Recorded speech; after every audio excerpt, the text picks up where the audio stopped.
We're ready?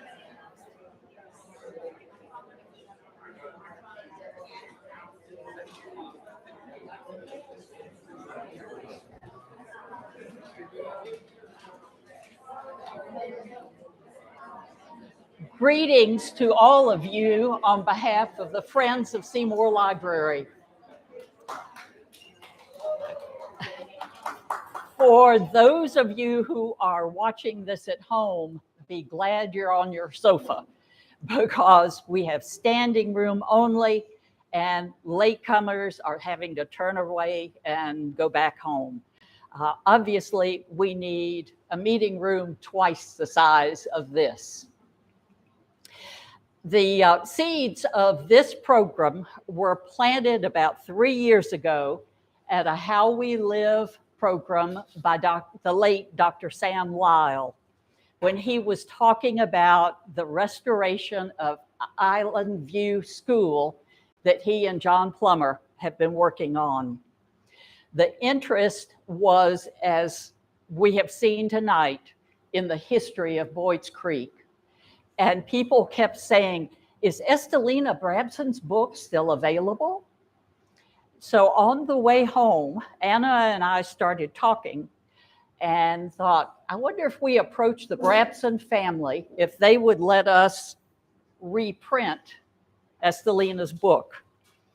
And they very graciously agreed to do so as a fundraising project for furnishing of our new library.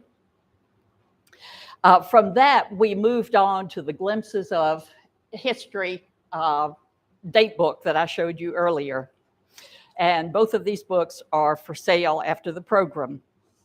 Tonight, we will just be dipping a toe into the research that Anna and I have been doing along with our partner, Steve Petty, who is back in the hall. We've been talking with many of you, and we've made great friends up and down Boyd's Creek.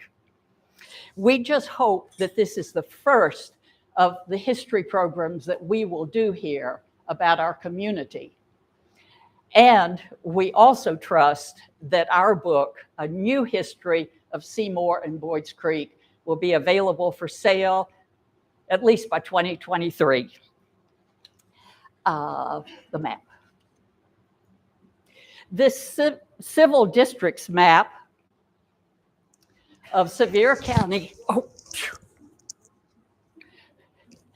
shows the area of our research. It's civil districts 9 and 14.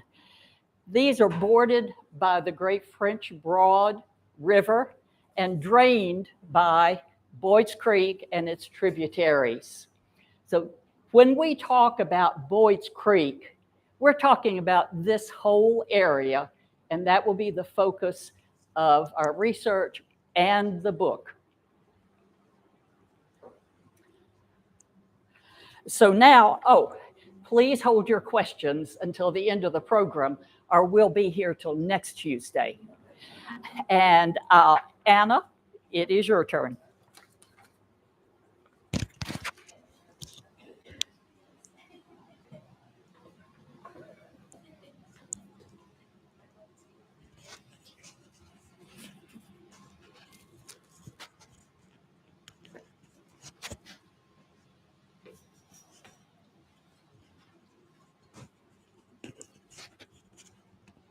Excuse me while I try to get this organized and fail miserably, may I say. There we go. Okay, is that working, Chuck? It should be. Okay. Well, good evening, everyone. It's my job to tackle 13,000 years of Boyd's Creek history in half an hour, so we need to get moving on this. That is... Very left. Yeah. Explain that this is for streaming. It's not. Yeah, the microphone is not for the room. It's for the streaming, the people at home. And I'm afraid you people at this end are sitting next to our very noisy air conditioner. Can you hear me now?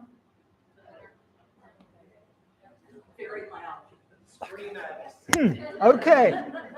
All right, I'll scream away. I'd like to say again that when we say Boyd's Creek, we include Seymour. So if you're from Seymour, don't feel left out, all right? Because when I say Boyd's Creek, I mean Seymour. About 13,000 years ago, the last ice age was retreating and the earth was warming. And I think we all know these days what that feels like a little bit.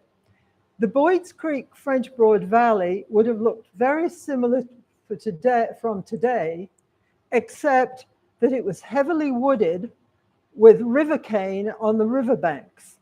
And as the climate warmed, hardwoods replaced the pines and the firs. The first people to arrive were Paleo Indians around 10,000 to 8,000 BC.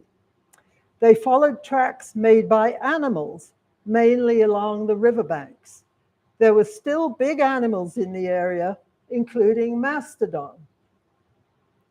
The Paleo Indians came in family groups of up to 25 people, and they were following food sources. They had no permanent settlements. They ate the first paleo diet, what they hunted, plus fish and mussels from the river, nuts and berries in season. And they used tools of stone and bone. How do we know this? Well, because the Boyd's Creek area is full of artifacts, most of them in stone. Most local people have found them. A lot of local people have found them and collected them. There are 10,000 years worth of objects that these people use, such as tools, household items, projectile points, and decorative items that are found or waiting to be found in the Boyd's Creek Valley. Here's a picture of a 10,000-year-old artifact on the right there. It's along with others that were found on a local farm, part of a large collection that we've been privileged to see, and they've all been examined by archaeologist Dr. Richard Polhemus. Another local collector is Ray Fain, who is here tonight. Can you put your hand up, Ray? He's at the back there. Ray? Oh, he's being modest back there anyway.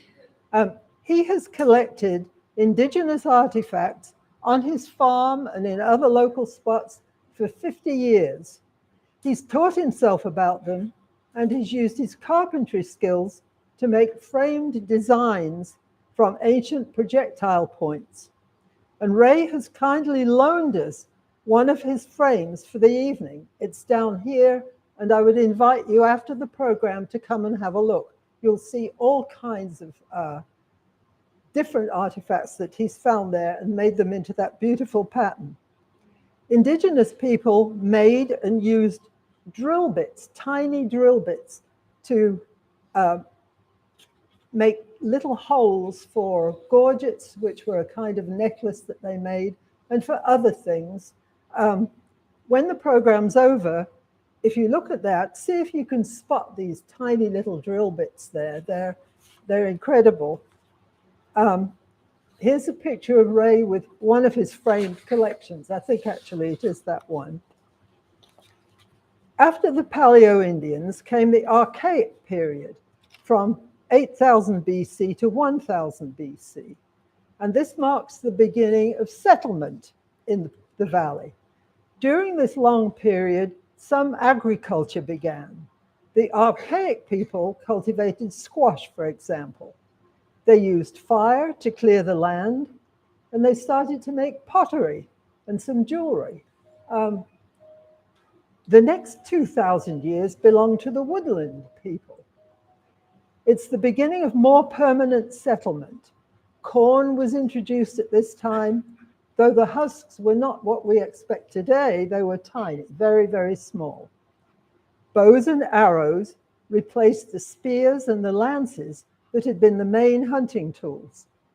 And it's the beginning of the mound building era. The mounds were funeral pyres in which bodies were cremated and then covered with earth. over generations, the mounds became quite tall. Here's a photo of a woodland mound on the Ag campus of UT in Knoxville. And this dates back to about 800 AD. And it's public. You can go down there and see it anytime. By the time of the Mississippian era, which was 1000 to 1500 AD, there were probably several mounds in our area. This is what a typical Mississippian village looked like. The area's population grew at this time. There was a large Mississippian village on the Little Pigeon behind the Smoky Mountain Knife Works on Highway 66 in the McCroskey Island area. There was a suspected mound where Boyd's Creek runs into the French Broad. And this is what the area looks like today. No trace left. Can't see it anymore. Other mounds may have been plowed under. And what's left of the McMahon Mound in Sevierville, the best known mound around here, is still visible if you know where to look. It used to be 16 feet high, and right now it's down here somewhere. Another mound was at Zimmerman Island, which is now submerged under Douglas Lake. Only the leaders of the communities and their families were buried in the mounds. The common people were buried under the floor of their huts, inside the actual hut. By this time, indigenous society was more complex and sophisticated. Groups were led by chiefs. There was a time for artistic endeavors such as pottery, carving, and jewelry making clan symbols such as this deer clan rock. You can see the deer engraved on there. They made mats and baskets, as well as the walls of their huts, out of the river cane. The river cane is a kind of bamboo, and if you've ever tried to get rid of bamboo on your property, you'll know why it's been around for 10,000 years. They even found time for playing games such as chunky. The chunky was played by using not a ball, but a ball that was flat on one side and rounded on the other, as you can see. But life was not easy. 3 out of 5 children died before they were weaned. And the average lifespan was about 18 years. Nevertheless, these were civilized people with complex religious beliefs. They didn't believe in personal property. War was to retain but not expand their tribal boundaries.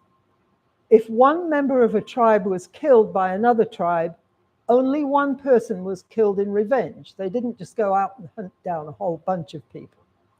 They had close ties to the environment, and they practiced sustainable agriculture. Prehistoric people moved from place to place using animal trails. A web of trails spread across America. A main north to south route from Canada to the Gulf was the Great Indian War and Trading Path, and it came right through here. The large map on the wall over here, I'm sorry, it's behind the gentleman over there, shows where it went in Sevier County. You can look at that afterwards. This map here shows a detail. It shows where the warpath would come down from the northeast, all the way from New York, upstate New York, down here. It crossed the French Broad River in 2 places, one at what we now call Buckingham Island here, and another at Bryant Island here, depending on what the weather was like. After the 2 crossings, the travelers had a choice. They could either continue to the southwest down here by following Boyd's Creek. The trail goes all the way along Boyd's Creek. It crosses what is now Chapman Highway, and you've probably seen the sign there. Or they could go back towards what is now Sevierville and go down the Tuckaleechee and Southeastern Trail towards what is now Georgia. The warpath was used more for trade than it was for war. This is where new people, new materials, new ideas, new seeds, and new decorative items such as shells came into the area. That's the end of prehistory. On June the 28th, 1540, prehistory stopped and recorded history began in the Boyds Creek Valley. That's when Hernando de Soto, a Spanish conquistador with hundreds of soldiers and a scribe who kept a diary, marched in. This is what the indigenous people would have seen for the first time on that date. White-skinned men with heavy beards, some black enslaved servants, metal weapons and armor, including firearms, which of course the indigenous people did not have, horses, a herd of pigs, because the Spanish brought part of their food supply with them, and huge dogs, much bigger than native dogs. Now, De Soto was after gold, gems, and glory. He wanted to be the governor of La Florida, which at that time was not just Florida, it included the whole of the Southeast. He was cruel and ruthless, your friendly neighborhood psychopath. He killed, kidnapped, and enslaved the indigenous people.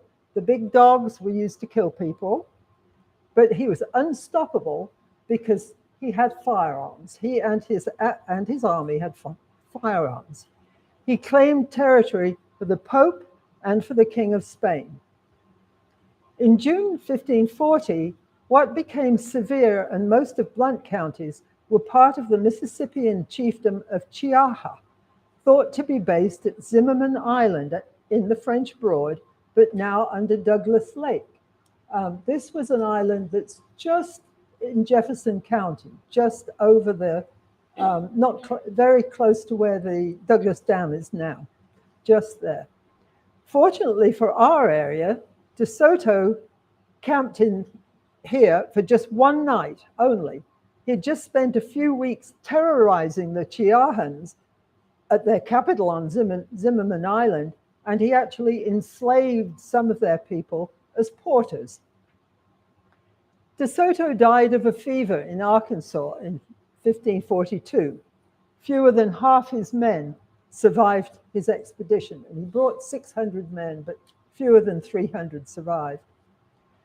Another conquistador to come through our area with his men was Captain Juan Pardo in 1547. He spent 2 nights at a town called Tanasqui before reaching the Chiahan capital. The location of Tanasqui is controversial, but it may very well have been the Mississippian village behind Smoky Mountain Knife Works, though it's not been proven yet.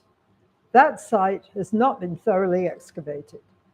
If it is Tanasqui, it could well be that the river, the Tennessee River, and the state of Tennessee got their name locally. Later on, there was another village called Tanasee to the south, but that was maybe named after our Tanasqui. Pardo's forts were destroyed shortly after his return to Spain.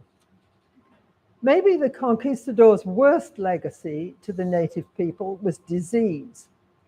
90 to 95% of the native population died because they lacked immunity to European diseases, such as smallpox and measles. So most of their population died out. As the Mississippian culture faded out, the Cherokees moved into our area from the north between 1550 and 1660. They differed from previous inhabitants. Their language was unlike those of previous groups. Their origin remains a little mysterious. They used the Boyds Creek Valley as hunting ground only. They did not live here. They had temporary hunting camps here. but their permanent villages were in the Tellico region to the southwest. They were not mound builders. They were very different from the others. Over the next couple of hundred years, more Europeans visited the area. They were long hunters and traders.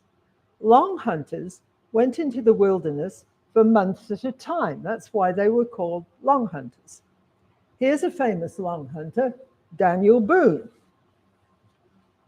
The long hunters shot deer and trapped other animals, trading metal goods and firearms to the Cherokee in return for deer skins and pelts that were needed in Europe. It was a profitable but a dangerous occupation. Traders, who often lived in Cherokee villages and married their women, had a wide but not necessarily good influence on the indigenous people. They taught them the concept of personal property, which they hadn't had until then, and of lifelong slavery. Attacullaculla was a gifted Cherokee negotiator who worked hard to keep the peace between his people and the British. He was born in the early 1700s. Some say he was born here on Buckingham Island. He was a peace chief, the uncle of the famous Nancy Ward, who was the beloved woman of the Cherokees. He saved lives of both Europeans and Cherokees during the French and Indian War, but ultimately he failed to keep the peace between the two sides. In 1763, when the French and Indian War was over, King George III of Britain decreed that all lands west of the Appalachians, that's including here, belonged to the people, the original people, and were not open for settlement. That meant that anyone who was here already was basically just a squatter on foreign land. However, some settlers had already come west of the mountains, and they had no intention of moving, and others were waiting to move in. For this and other reasons, they were ready to fight Britain for independence in the American Revolution. The settlers of what's now northeast Tennessee founded the Watauga settlement in 1772, based in Elizabethton, to the northeast of here. They wanted to rule themselves. This was the first example of self-rule in what's now the United States. In 1777, the year after the Declaration of Independence, our area became part of North Carolina, which stretched all the way to the Mississippi at that time. North Carolina went from the Atlantic to the Mississippi. European blood was first shed in our area in 1775. That's when traders Alexander Boyd and Doggett, whose first name we don't know, were killed by Cherokees, maybe because they cheated the natives, that's quite possible. The two bodies were thrown into a creek. Boyd's watch was found there with his name engraved on the watch case, and that's where Boyd's Creek got its name. In 1780, during the Revolutionary War with Britain, British Major Patrick Ferguson, who was leading the Loyalist forces on the eastern side of the mountains, threatened to cross the mountains. He said he was going to come over here and, quote, lay waste the country with fire and sword and hang the ringleaders. Well, John Sevier and the men of the Watauga settlement, the over mountain men, decided they weren't going to wait for him to come here. They were going to take the fight to him. They crossed the mountains and unexpectedly defeated Ferguson and his loyalists at the Battle of Kings Mountain on the North and South Carolina border on October the 7th, 1780. This battle was crucial, not only to American success in the war, but also to the history of Boyd's Creek. Among those taking part in that battle were men who would become some of the first settlers in the Boyd's Creek Valley: Samuel Newell, Andrew Evans, Andrew Cresswell, John Blair McCroskey, and Samuel McGoey. While these men were away at Kings Mountain, the Cherokee had been harassing the families who were left behind, just the women to protect them. Rumors spread of a planned Cherokee attack. John Sevier and his militiamen, who had come back, decided they were going to punish the Cherokee. About 70 of them came south. They crossed the French Broad at Buckingham Island, and on December the 13th, they came across a group of Cherokee and lured them into a trap. This was the Battle of Boyd's Creek. It's not clear how many Cherokee were killed. The most reliable source says 28. Of the Europeans, only one man was injured. It was a resounding victory for the settlers. It wasn't a huge battle, but it was very important to this area. I'm sure you know where the monument to the battle is, at the side of Boyd's Creek Highway. Surprise, that's not where the battle took place. There are various theories as to where it took place, but the most likely place is on Cedar Springs Road behind Wheatlands, the house that Colleen will mention later. John Sevier and his militia with his reinforcements continued southwest to the Cherokee villages, destroying them, burning crops, and killing anyone who didn't get away. That's man, woman, or child. They just killed anybody who they came across, any native they came across. That Christmas, as the militiamen shared dinner in the vanquished village of Chota, they discussed where they wanted to settle. And at this point, they'd seen that the Boyd's Creek Valley was hardly inhabited, heavily wooded, but obviously fertile, plenty of springs and streams. It was a very attractive place to settle. And now that the Cherokee had been driven from the area, it was an attractive spot, and settlers started pouring in. Samuel Newell and his extended family and friends arrived in the area in 1783 from Abingdon, Virginia. Among those in his party were names that you may recognize: Vance, Cusick, Black, Blackburn, Montgomery, Evans. Newell at Kings Mountain had been shot in the thigh, and he'd merely stuffed his shirt tail into his wound and rode back into battle. Anyway, when he got here, he built a fort, or what was called a station, just south of where First Baptist Church of Seymour is nowadays. The sign on Chapman Highway marks the spot. It was an ideal spot for the creek. The creek was nearby, so they had water. There was access to the warpath that ran alongside the creek for travel, and good views for keeping a lookout. And of course, it was good, fertile land. Newell Station was the first fort to be built south of the French Broad. Seymour was called Newell Station for many years. That was its first name. Newell and the other settlers came on horseback and in wagons down the old native trails, bringing their farm implements and driving their livestock before them.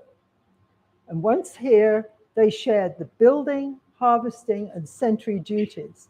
The men acted as militia in times of danger because the Cherokees were resentful of losing their hunting ground and were mostly hostile. And you can see here how the Cherokee land, which had once gone way up into the hunting grounds, anyway, had gone way up into Kentucky, even to Ohio, had dwindled by this time. They'd got a lot smaller. Violence and bloodshed ebbed and flowed across the region, including this area, in a cycle of attacks and revenge on both sides. There was plenty of blame to go around for who started what. The settlers were hungry for land. The women had large numbers of babies. I believe that Newell had 10 children, and John Sevier, who came through here but didn't settle here, had he had 2 marriages and something like 18 children, I think.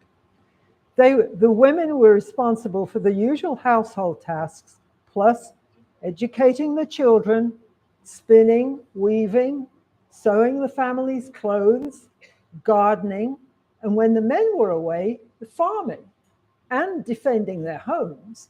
And these women knew how to shoot. They could handle themselves. William McGoey built another fort close to the warpath in 1785, a couple of years later.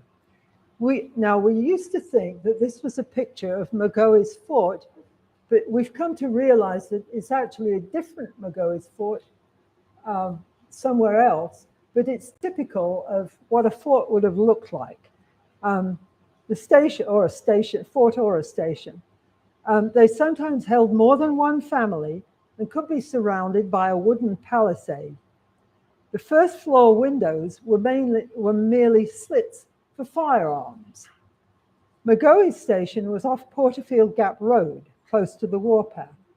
In 1804, when William's wife Elizabeth died, he buried her in a field some yards from the house and left for Middle Tennessee.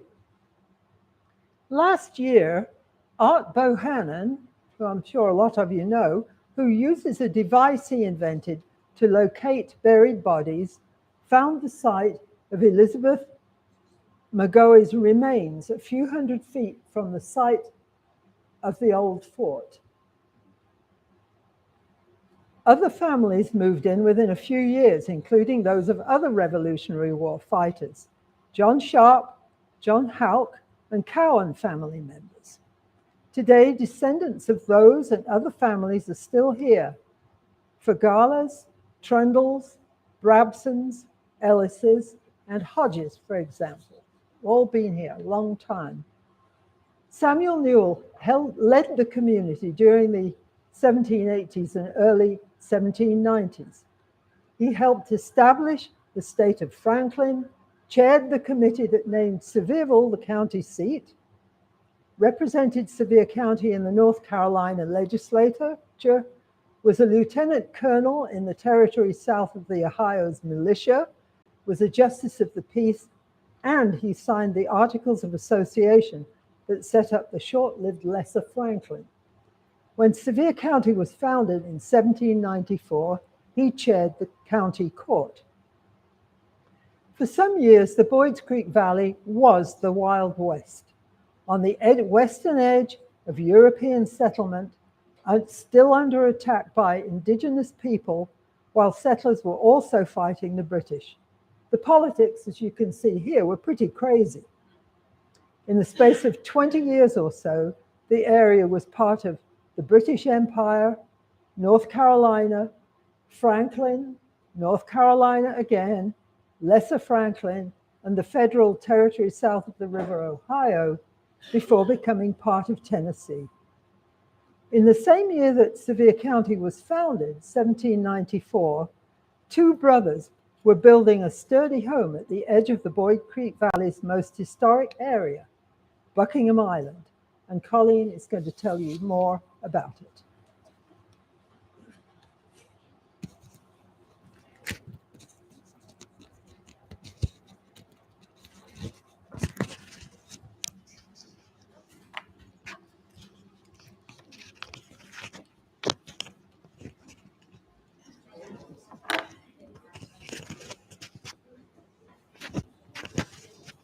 While this is not the route that we will be taking on our drive down Boyd's Creek, it is a tourist map that shows Boyd's Creek from Buckingham Island on down to Trundle's Crossroads. And that's where we will be going tonight. So buckle your seatbelts because we may have to go fast.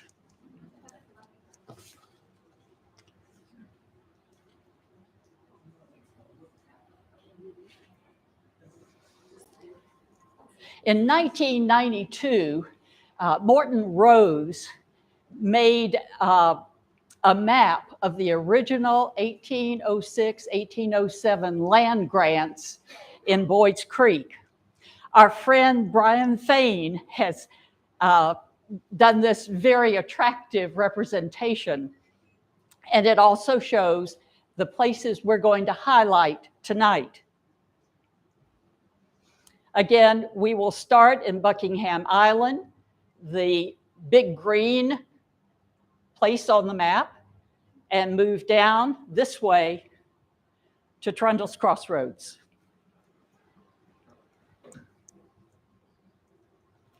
Thank you, Brian. Blink and you could miss it. What I mean is Buckingham Island, which now is called Bingham Island. And really, that's just the residential area. Lucy, we need some blocking of the windows, son.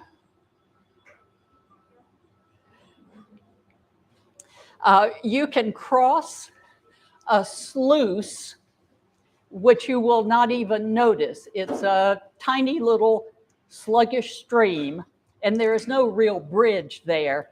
But when you go over it, you are actually on the old Buckingham Island.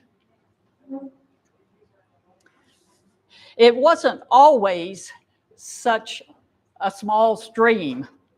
Dr. Joseph Madison McCallie reflected on his boyhood in Boyd's Creek after the Civil War, and he remembered how his father and brothers farmed on Buckingham Island. To get across what was then the stream or part of the French Broad, they had to use a canoe or horseback, go by horseback. Well, one day, Joseph had been left behind, and he decided he wanted to go over there and join his family. Well, what he said was, all I remember about the crossing was the water seemed to me to be very swift and deep, and the rocks on the bottom were very slippery, but I got across. The George Washington Henderson House is symbolic of what is happening to our Boyd's Creek community. If you look here, you can barely see it. That's what it looked like before the trees covered it over. Whether by neglect or by development, the treasures of Boyd's Creek are disappearing. But with careful stewardship, much still remains. The Trundle Trundle Century Farm, owned by Benton and Margaret Trundle, is a fine example of a farm that has been in the family for generations. Just as his ancestors, who lie in the Trundle family cemetery, Benton has continued to farm the land and care for it. Now, you may not recognize this side, but if you look carefully here, this is Island View School. So the Buckingham House, the Trundle's farm, is directly across from Island View School. And it was named that because it is a view of Buckingham Island. The Buckingham House was last lived in by Benton's aunts. It is the oldest brick house in Sevier County and one of the first brick houses built in the state of Tennessee. Benton has continued to keep power to the house, but it hasn't been lived in since his aunts passed away. This is an example of a treasure that we need to preserve. It has been purchased by someone outside the Trundle family, and we don't know what they're going to do with it, but it's on the National Register of Historic Places, and it should be preserved. This is the Sidecar Inn Bed and Breakfast, and Roger Maroney is the innkeeper and baker. Roger and his wife Deb are sitting in the back. Wave, please. they have turned this historic home into their own home, as well as an income producing location. These are the kinds of things we can do with the treasures of Boyd's Creek.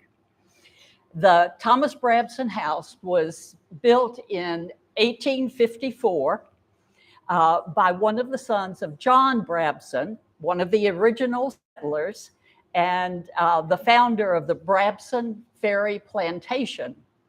His brother, Benjamin, also built a house that you have heard about in 1856. This is Glen Villa off of Indian Warpath.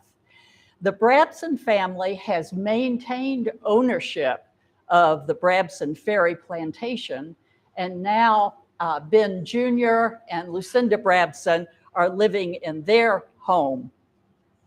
Like the Trundle farm, the Brabson farm is a century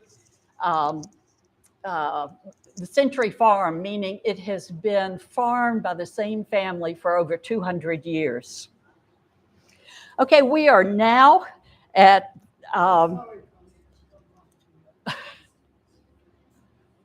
okay, thank you. Oh, nope. We just need a little magic.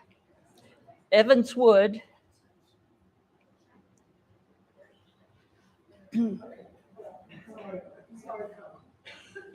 Okay. Another preservationist who has taken a historic home, turned it into his own residence, and is also making it an income-producing venue is the magician Terry Evans Wood. You may have seen him perform in Pigeon Forge.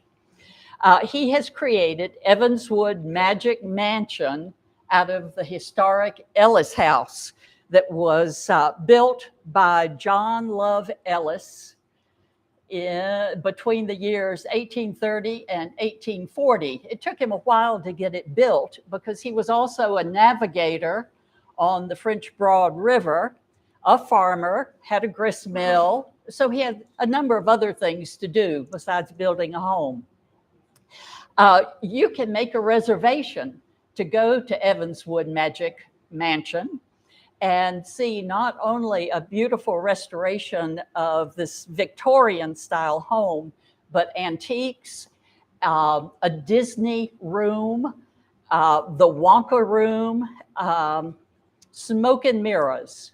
So I encourage you to get in touch with Terry through info@evanswoodmagicmansion.com and arrange for your family or group to see the home. Now we're going to Kirkside Inn. Archibald Napoleon Cardwell was the builder of the Kirkside Inn, but it was designed by the famed architect in Knoxville, George Barber. It was built over a period from, I'm not as good with dates as Anna is, 1899 to 1902. The Cardwells had a large family of 7 children, and so they needed a large house. But this was a very exuberant example of Victorian architecture. Unfortunately, Cardwell did not get to enjoy his home because he fell from scaffolding, putting the finishing touches on the home, and died.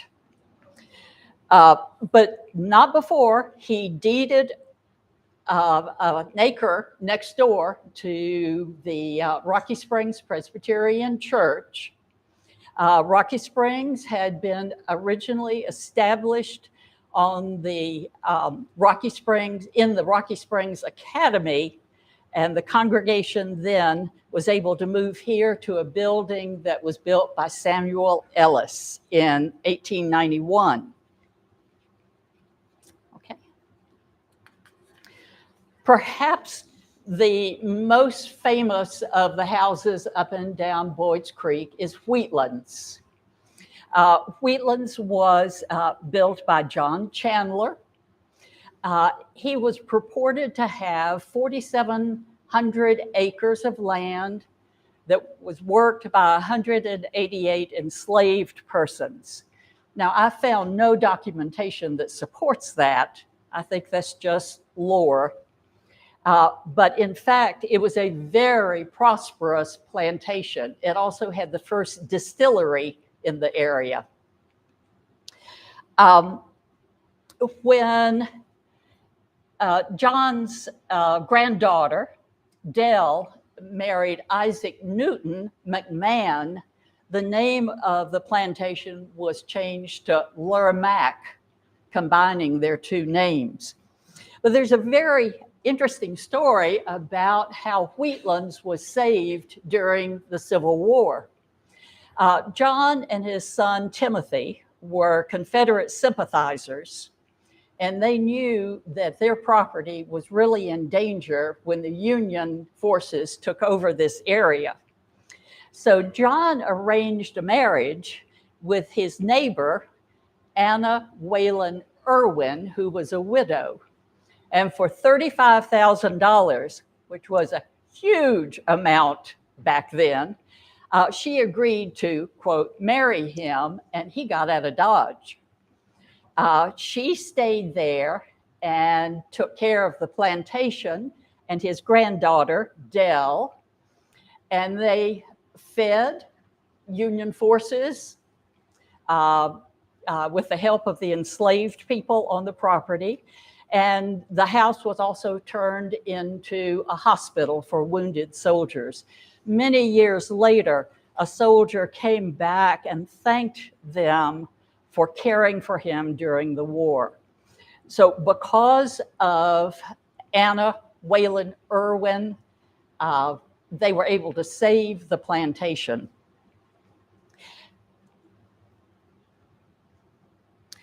John did something else significant. In his will, he not only said Anna got the $35,000, he said that he wanted the descendants of his favorite enslaved people to have land on the plantation. Now, a benevolent slave owner is a misnomer, but clearly John Chandler cared for the people who worked for him. So if you turn on Cedar Springs Valley Road and head down the road, you will go into Chandler Gap. And this is where descendants of those initially enslaved persons are still living. They, during Reconstruction and the Jim Crow period, the descendants of the original enslaved people started a school over on Loop Road for the Black children. This was the only place that they could be educated during the, would someone open the door for Karen, please? Thank you. In order to get to this school, they had to cross Boyd's Creek on a footbridge. That's also where this congregation that became the Boyd's Creek Church of God met. Well, when Boyd's Creek flooded, they couldn't get across the footbridge. So that was on land that Mrs. D.W. Payne, Mary Elizabeth Payne, had given to the families. The McMahon family said, well, we'll give you some additional land and you can move the school over here. So they disassembled the school on Loop Road and brought it over to the new land on Cedar Springs Valley Road, which was then called Knob Road, and reassembled it.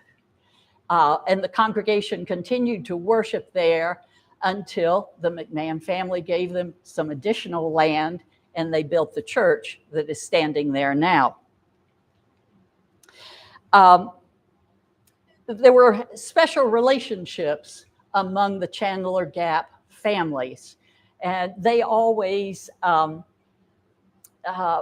felt kindly toward those in the big house who had provided the land for them. It fell to John Chandler's grandson's widow, Blanche Claybo McMahon, to actually make the deeds official so that these families could actually own their land, but that happened. Theodore Chandler, who still lives in Chandler Gap, told me that as a teenager, he used to work for Benton Trundle Sr., who paid $4 a day when the other farmers in the area were paying $3 a day. And the black and white workers all sat together at lunchtime.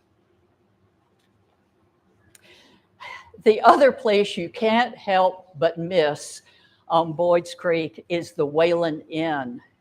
Now, this is an example of going, gone, because it is about to fall down. Anna and Steve and I had the pleasure of climbing through a window to see the inside. I mean, for history, we'll do anything.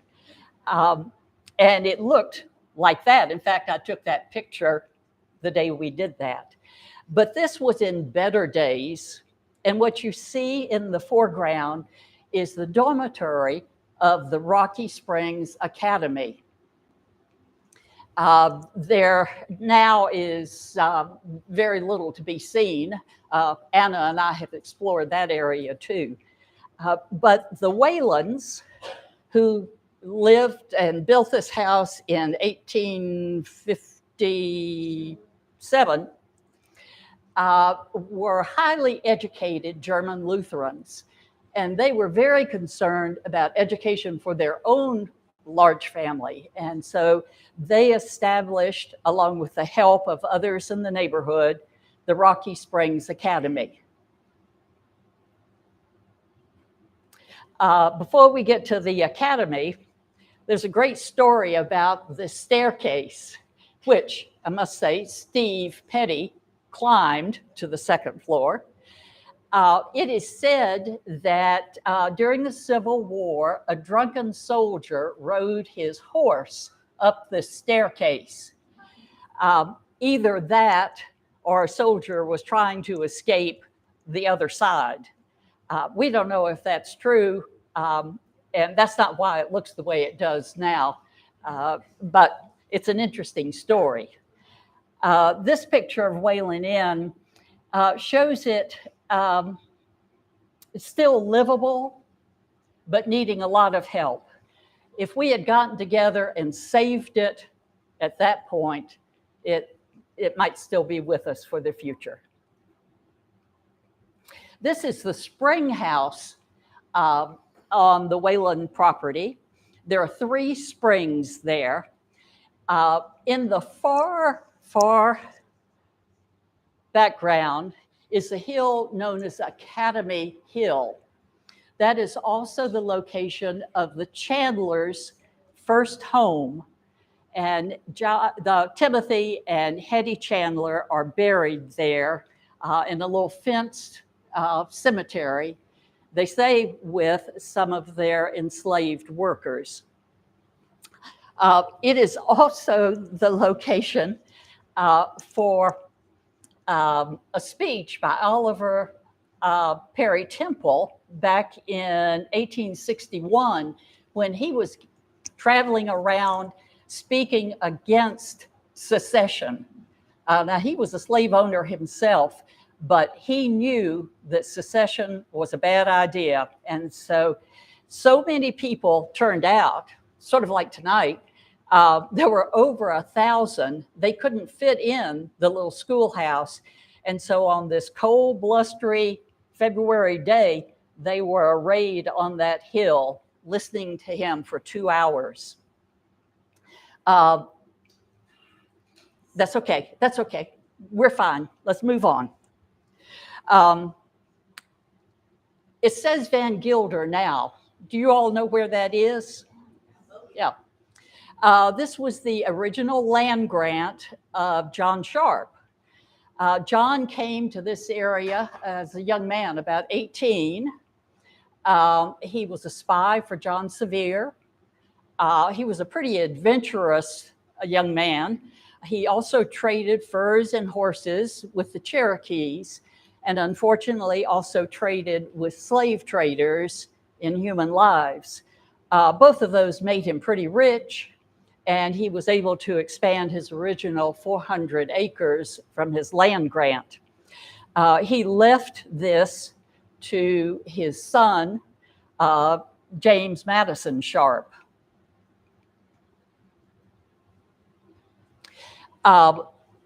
It was eventually sold to the Van Gilder family, and some of you old-timers remember the Hereford farm that the Van Gilders had, and this was their beautiful home built in 1902. Now the villas of Van Gilder are on this original John Sharp land grant and the farm of the Van Gilders. Now, when Heartland developers bought this land, they said they were going to preserve this home. You remember that. They said they were going to turn it into a clubhouse or a restaurant for the villas and for us to all enjoy. I was in that house a couple of years before the same developers decided to tear it down, along with many of the 200-year-old trees that were going to shade this new development. Well, if you pass on by, on your right, you'll see Sharp's Ridge, but up on a little rise, you will see Dr. Guilford Sharp's house. He was the son of James Madison and Anne Cannon Sharp, and we've got cannons here. He had a medical practice that extended over Sevier, Knox, and Blount counties, and his little doctor's office is right over here. Someone has recently bought this house, and you can see how much they care about it because they're new plantings, but so far we haven't been bold enough to knock on their door, but we probably will. Okay, the Keener Johnson House.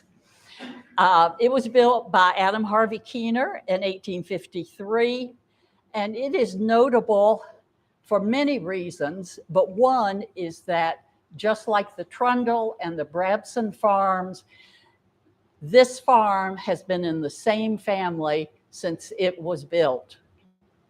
It is now in the careful hands of Charlie and Glenda Johnson. Although they no longer live in the house, they live next door, and the house has been bought by their nephew, and we're hoping maybe another bed and breakfast, maybe a restaurant. We'll see what happens, but it's also on the National Register. Over the years, it had a number of embellishments that were typical of that time period. But fortunately, Georgia, Charlie's mother, decided to take this all down.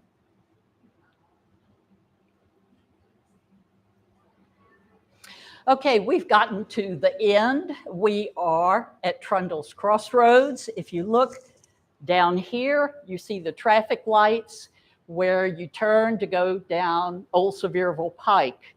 This was a thriving community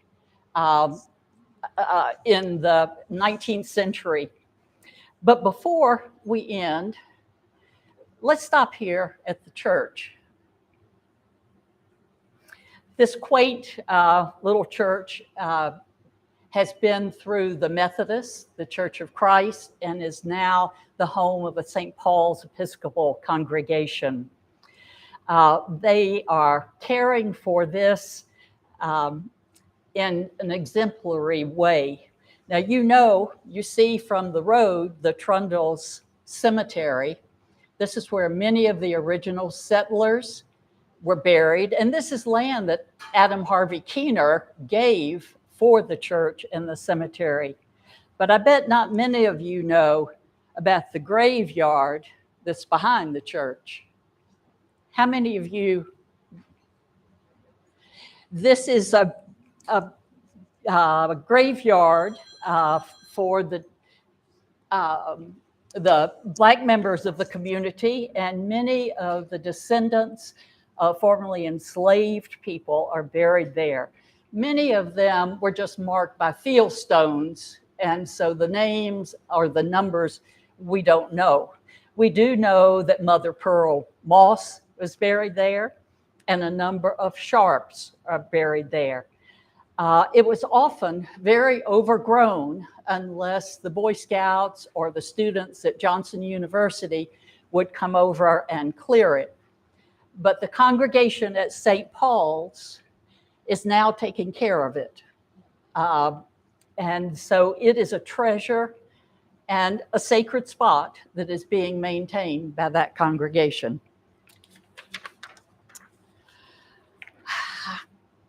We have gotten to the end of our tour, and we now can have questions about Anna's. Oh, I forgot.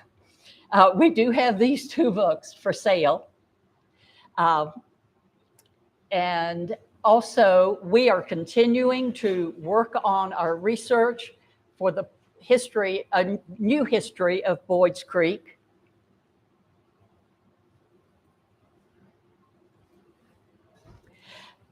And we encourage you to get in touch with either Anna or me if you have family photos, memorabilia, or stories like Karen and Grover have told us, Brenda and Paul. Many of you have shared your family stories and beautiful photographs. We still want those. So please write down our contact information. We would love to hear from you. And I had to include that picture of Anna. That was the day she and I waded through the brambles and the bushes across from the Wayland Inn to see if we could find remnants of the Rocky Springs Academy dormitory. So we are open for questions now.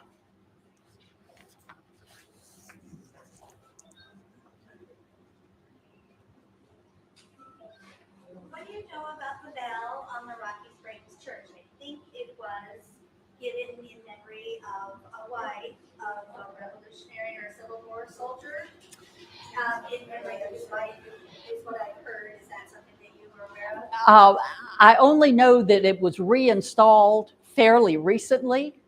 They had to redo the bell tower to hang it, but we rang it for the first time about 3 years ago when we had a gathering to reveal this, and Ben Brabson Sr. spoke, and his grandson rang the bell. Now, it may have been given by one of the Brabsons, but I'm not sure about that. I'll look into it. I doubt it was given for his wife.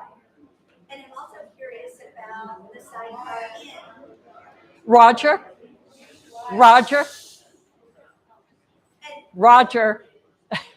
Hey, Roger, we have a question. Stand up, please. And I know Roger because we went and we had a beautiful meal. He's a beautiful baker. He lives at the end of our road. And I know your house was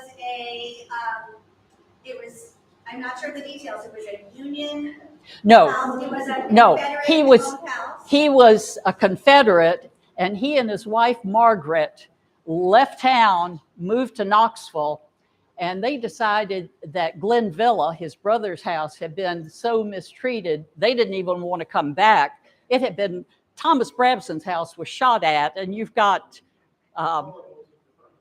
Didn't it become Union, the headquarters, right? Yep. And I thought that was an important piece to be recognized. Yes, and then it was sold to Shannon Felker after that, and that's a real story that you will hear the next time we do a program. Or you can read the book. Right. And by the way, I want to say something about the book. This is not something we're doing for profit. It's going to benefit the Friendship Seymour Library. The benefit to us is not going to be monetary. It's having met all these wonderful people and having had some pretty strange experiences. So it's been absolutely wonderful. Is